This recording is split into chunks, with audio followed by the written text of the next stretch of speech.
안녕하십니까. 김경국TV 시작하겠습니다. 민주당의 공천을 둘러싸고 여러 갈래의 노선 투쟁이 벌어지고 있는 것 같습니다. 이재명 대표 퇴원 후 지금 당무 복귀를 자꾸만 미루고 있죠. 그런데 당 안팎에서는 이재명 대표가 과연 민주당의 공천 딜레마를 해결할 생각이나 또는 능력이 있는 것이냐, 이런 불만의 목소리도 터져나오고 있습니다. 이재명 대표 참 정말 인생 어렵게 살고 있다, 이런 생각도 듭니다. 언제 어디를 가서 무슨 일을 하든지 간에 항상 또 뒤끝이 좋지 않고 또 다른 도전에 직면하게 되는 그러한 상황이 반복되고 있는 것 같습니다. 연초부터 괴한에 피습당했다가 퇴원해서 지금 자택에서 회복 치료 중인데 상황이 복잡하기는 여전히 마찬가지입니다. 오늘은 이재명 대표 당 대표실을 비운 지 만 2주째입니다. 건강 상태는 지금 들리는 말로는 당무를 소환하는 데는 전혀 문제가 없을 정도로 회복은 된 것 같습니다. 그렇지만 복귀 시점을 잡는데 계속 어려움을 겪고 있는 것 같습니다. 당장 당무에 복귀하면 재판에 출석해야 되죠. 사법 리스크라는 특수한 상황이 이 대표 일상에 스며들어서 모든 결정을 하는데 지금 영향을 끼치고 있는 것 같습니다. 그리고 또 복귀하면 지금 복잡하게 얽히고 있는 공천 문제에 대해서 소위 말하는 가르마를 타줘야 될 형편입니다. 물론 지금 자택에서 전화 통화로 그리고 잘하는 텔레그램으로 이런저런 지휘를 하고 있기는 할 것입니다. 하지만 그런 식으로 공천을 앞두고 지금 벌어지고 있는 심각한 노선 투쟁을 전화나 텔레그램 이런 거로 정리하기는 분명히 한계가 있을 것입니다. 지금 공천을 둘러싼 민주당의 노선 투쟁은 당권 투쟁과도 연결되어 있습니다. 그래서 1차 방정식으로는 절대 풀 수 없는 고차 방정식입니다.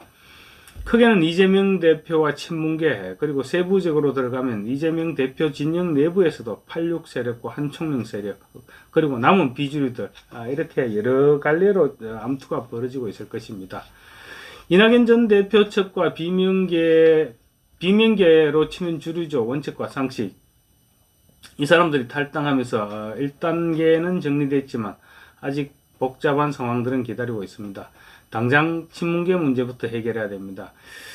지금 이재명 대표 측과 친문계 사이에 공천을 둘러싼 방정식은 아마 위선, 그러니까 문재인 전 대통령과 이재명 대표 위선에서의 정리와는 별개로 또 아래선에서는 갈수록 복잡해지는 그런 양상을 띠고 있는 것 같습니다. 당초 이재명 대표 지난 2일날 양산 평산 마을을 방문해서 문재인 전 대통령을 예방하려고 했죠. 물론 신년 예방이라고 했지만 아마 두 사람이 그날 회동을 했더라면 공천 문제에 대한 매듭을 지었을 것입니다. 그런데 예상치 못했던 피습으로 지금 최종 합의가 미뤄진 셈입니다. 그래서 문 전 대통령의 대리인격인 윤건영 의원이 아마 물밑으로 지분 협상이 벌였을 것이고, 윤영찬 의원을 포함한 친문계 의원들의 공천 지분에서는 일단락 협상을 마무리한 것으로 그렇게 보여지고 있습니다. 원칙과 상식의 멤버였던 윤영찬 의원이 막판에 동지들 그리고 또 다른 당 안팎의 사람들로부터, 온갖 사람들로부터 배신자 소리를 들어가면서까지 잔류를 선택했던 것은 아마 친문 진영 차원에서 입장 정리가 있었기 때문에 그랬지 않았겠느냐, 이런 추측이 가능해 보입니다. 임종석 전 비서실장이 윤영찬 의원을 많이 만류했다고 하죠. 그런데 결국은 친문 진영에서 전체적인 전략에서 윤 의원의 탈당을 만류했다, 이렇게 볼 수 있지 않을까 싶습니다. 아마 윤영찬 의원을 살리는 데까지는 문재인 전 대통령과 이재명 대표 합의를 한 그대로일 것 같습니다. 이 지점에서 그렇다면 윤영찬 의원을 살리려면 경기도 성남 중원에서 지금 같이 공천 경쟁을 하고 있는 현근택 민주연구원 부원장을 버려야 되는데, 그런데 이재명 대표는 현근택을 살려주라는, 그러니까 이재명 대표와 정성호 의원 간의 텔레그램 문자에서 현근택을 살려주라, 이렇게 문자가 있었죠. 그러면 그 부분은 어떻게 설명할 것이냐, 이런 의문이 생길 수도 있습니다. 확신할 수는 없지만 고도의 전략이었을 가능성도 있죠.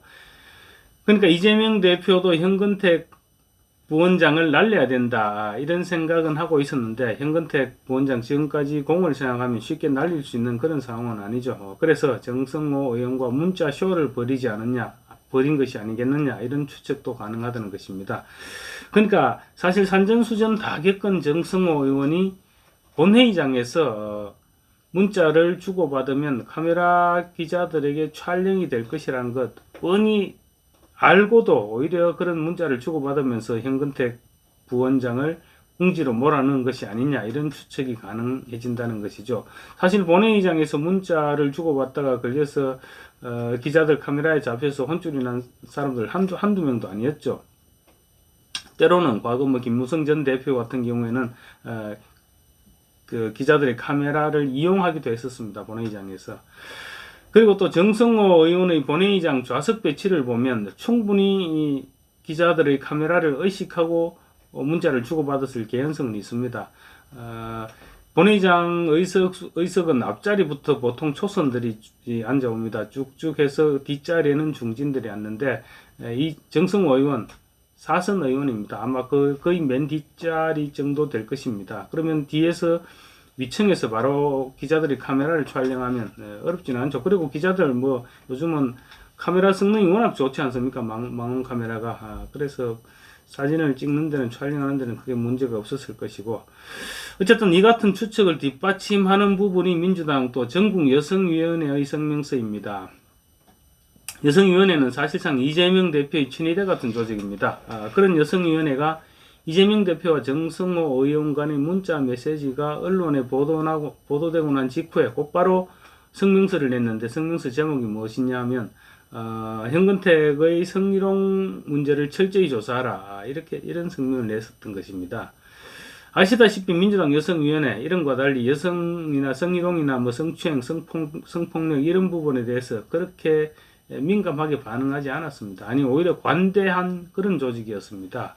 모른 척 해온 것이 대부분입니다. 그런데 이번에 현근택 부원장 부분에 있어서는 매우 신속한 반응을 보였습니다. 그래서 이재명 대표가 문재인 전 대통령과의 사전 내락에 따라 현근택이 아닌 윤영찬을 선택했고 여성위원회가 그 뒷받침을 했던 것이 아니냐 이런 추론도 가능합니다. 어디까지나 추론입니다. 여성위원회 위원장은 지금 이재정 의원입니다. 이재정 의원은 이번에 또 공천관리위원회 위원이기도 하고 철험회 소속 철험회 회원이기도 합니다. 문제는 여기서부터인 것 같습니다. 이재명 대표는 윤영찬 의원을 선택했는지는 몰라도 민주당 하부 조직 그러니까 개딸들 그리고 한총련 조직 이 사람들은 윤영찬을 받아들일 생각은 전혀 없을 것으로 보입니다. 윤영찬은 이재명 대표 체포동의안에 가결표를 던진 4인방으로 찍혔죠. 그리고 대장동 의혹과 관련해서 언론에 제보한 배후 인물로 지금 낙인 찍혀 있습니다. 그래서 개딸들 입장에서는 같이 하늘을 이고 살 수 없는 불구대천지 원수입니다. 윤영찬 의원을 전략 공천하지 않는 이상 경선은 해야 될 것이고 경선에서 개딸들이 나서면 윤영찬은 충분히 실패할 가능성이 있습니다. 그렇다고 이재명 대표가 나서서 개딸들에게 윤영찬을 지지해 줄 것을 당부할 수는 없는 일이죠. 또 이 대표 또 그렇게 할 이유도 없습니다.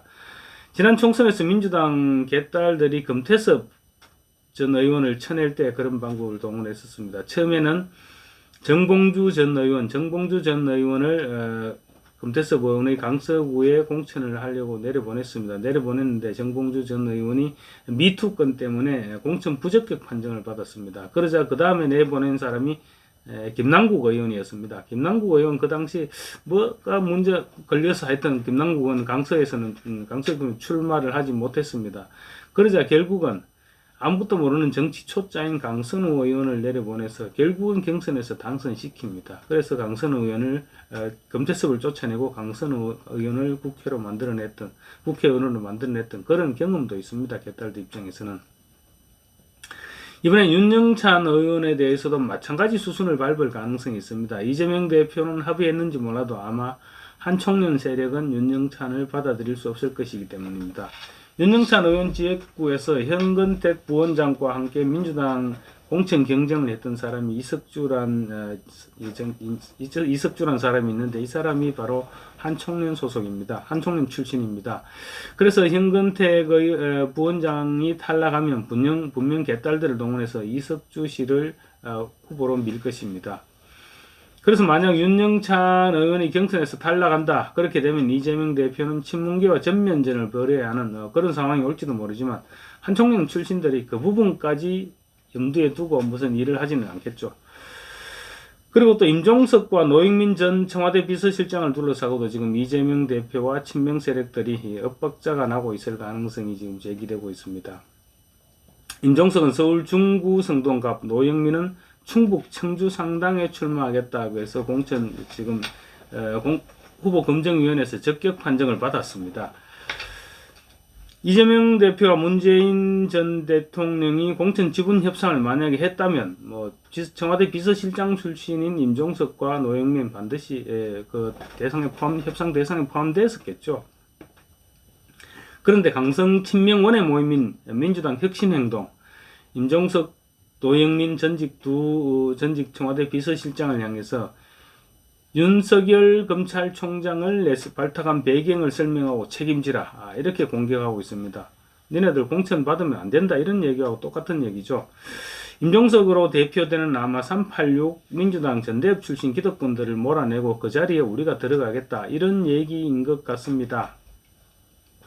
만약에 강성 친명 세력들이 실력 행사로 진짜 윤영찬 의원을 몰아내고 또 임종석까지 몰아낸다면 이재명의 당 장악력은 현저하게 약화될 수밖에 없고 또 이미 약화되어 있다고 그렇게 볼 수 있겠죠. 물론 이재명 대표가 문재인 전 대통령과 약속 따로 그러니까 문재인 전 대통령과 약속 따로 그리고 그 밑에 당 하부 조직과 약속 따로 쉽게 말하면 문재인 전 대통령과는 배신을 전제로 한 약속 그러니까 이중 플레이를 했다면 상황은 또 달라질 수 있겠죠. 이재명 대표는 또 다른 비주류 세력들에 대한 공천 문제도 정리해야 됩니다. 지금 친명인 정봉주 전 의원은 비명계 선두주자죠. 박용진 의원의 서울 강북거래 그리고 한총련 세력이 장악하고 있는 더민주혁신위 김우영 상임운영위원장 지금 비명계 강병원 의원이 있는 서울 은평을에 도전장을 내놓고 있습니다. 그리고 양이원영 의원은 양기대 의원의 경기도 광명을, 김의겸 의원은 신영대 의원의 전북 분산에 도전장을 던진 상태고요. 또 강성 친명계이죠. 친명계인데 양문석 전 통영고성위원장. 이 사람은 지금 친문 핵심인 전해철 의원의 경기도 안산 상록갑에 도전장을 던진 상태입니다. 물론 경선을 실시한다고 하겠지만 일정 부분의 교통정리는 불가피할 것으로 보입니다. 여기서 친문진영의 속내도 이제 일단은 알아볼 필요가 있을 것 같습니다. 제가 며칠 전 방송에서는 윤영찬 의원이 공천만 생각하고 원칙과 상식을 배신한 것처럼 그렇게 지적을 했었는데 친문진영 전체로 범위를 넓혀서 생각해 볼 필요가 있을 것 같습니다. 친문진영 입장에서는 지금 좀 굴욕을 참고 있으면 총선 이후 이재명 대표가 사법 처리로 유고 상태로 될 가능성이 굉장히 높아지고 그때 되면 우리가 당을 먹을 수 있으니 지금은 우리가 좀 참자 이렇게 전략을 세웠을 수도 있습니다. 그러기 위해서는 윤영찬 의원이 잔류했어야 됐고 또 문재인 전 대통령과 이재명 대표의 협상 카드에 당연히 윤영찬 의원을 끼워 넣었을 것이죠. 물론 총선 이후 이재명 대표의 신상에 문제가 생길 경우 이해찬 전 총리 세력들이 다시 친문진영과 힘겨루기에 나설 가능성도 있겠지만 그 부분은 나중에 문제고요. 윤영찬 의원이 원칙과 상식을 따라가지 않고 조응천 의원에게 했던 말에서 친문계들의 원모 심려 일단이 드러나고 있습니다. 조 의원에 따르면 윤영찬 의원이 탈당을 원칙과 상식이 탈당을 결행하기로 한 2, 3일 전부터 갑자기 좀 이상한 소리를 하더라는 것입니다. 이미 탈당하기로 하고 지금 방법 그리고 일정 이런 정리를 하고 있는 마당에 윤영찬 의원이 이상한 소리를 하니까 김종민 누굽니까 또 이원욱 이런 의원들하고 같이 윤영찬 의원을 불러서 지금 그게 무슨 말이냐 이렇게 물어봤다는 것이죠. 그러니까 윤영찬 의원 전세입자가 난리치면서 퇴거 불응한다고 집주인이 나가야 되느냐 이렇게 말했다고 합니다. 그러면서 총선이 지나고 나면 비명계도 자유로워질 것이고 그러면 전당대회에서 비명계들의 성산이 충분히 있다. 집주인인 우리가 왜 나가느냐 이런 말을 했다고 합니다. 그러니까 친문 진영에서 큰 그림을 그렸고 그 그림을 토대로 윤영찬 의원을 설득했겠죠. 윤영찬 의원이 이제 친문 진영에서 설득한 그 얘기를 원칙과 상식의 일부 자기도 탈당을 하기로 했다가 지금 잔류를 하려고 하는 어떤 식으로든 설명을 해야 되니까 그런 친문 진영의 전체적인 그림 일부를 자기 생각인 것처럼 그렇게 해서 얘기를 해줬을 수도 있다, 이런 얘기입니다.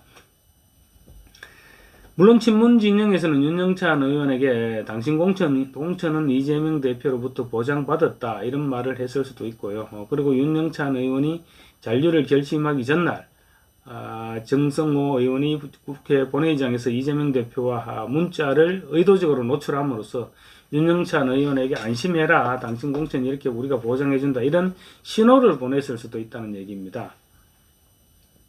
물론 이재명 대표는 다른 생각을 했을 수도 있습니다. 이낙연 전 대표 이미 탈당했고, 그리고 원칙과 상식도 탈당하고 나면 친문은 이제 그 이후에 쳐내야 하니까 그때까지는 상황을 복잡하게 하지 말고 윤영찬을 보장하겠다는 거짓 약속을 했을 가능성, 물론 배제할 수 없습니다.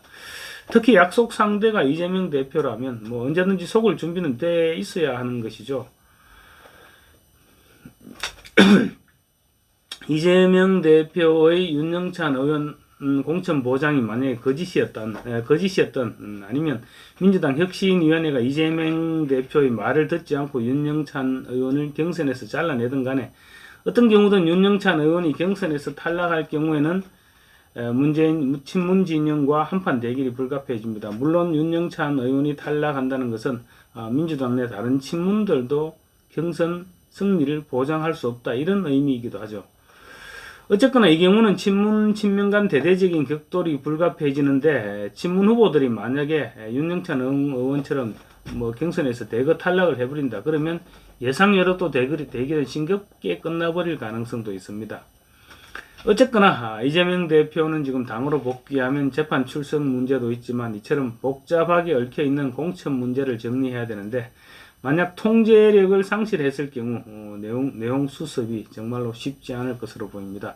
이재명 대표 마음먹고 조만간 이제 당무에 복귀를 할 텐데 과연 어떤 식으로 문제를 해결해 나갈지 지켜봐야 될 것 같습니다.